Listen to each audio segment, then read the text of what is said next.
afternoon. I'm Donna Bush with your CIG TV News Brief and weather forecast on this Friday.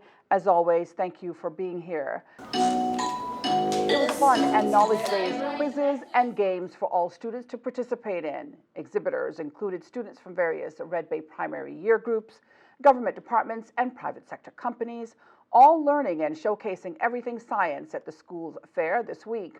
On display were animals, robotics, and science demonstrations which engaged and drew the attention of boys and girls of all ages. It has helped me in my skills at presenting to larger crowds, and also it helped me learn new things as I had to search up an experiment to do, which I've never heard of before. The overall goal of the science fair is to show scientific knowledge gained by students and what their interests and skills are, as some learn more about science and others do revisions in preparation for exams. The core purpose behind today's activity, we wanted to get our children to start thinking critically and asking critical questions, and there was no better way of getting them to do that than to engage in these activities. School officials say the successful science fair at Red Bay Primary this week would not have been possible without the school's organizing team and many sponsors, including main sponsor, Health City. Well, on Friday, the third day of meetings in Parliament this session took place.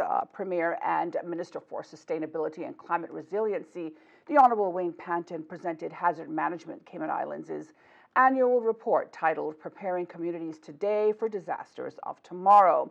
Statements by ministers and members of cabinet were made, petitions and private members' motions were laid as well, and questions asked.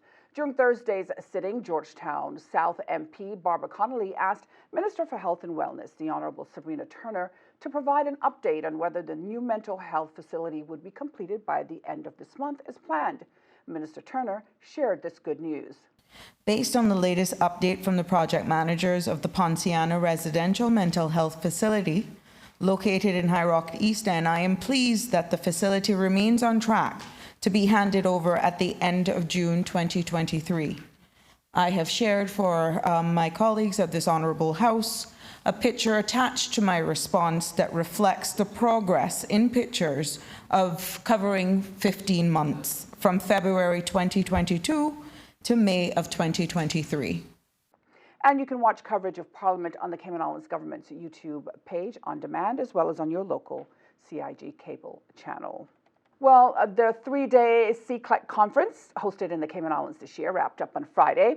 Almost 50 customs officials from around the Caribbean and the world visited the Cayman Islands to be a part of the event, which is described as a great opportunity to network and build relationships with their counterparts. During the course of this council, I'll be doing a presentation on the Jamaica Customs experience as it relates to border management, our challenges, the opportunities. How do we leverage technology? How do we leverage human resource to be at their best in protecting people? Because that's what customs is about.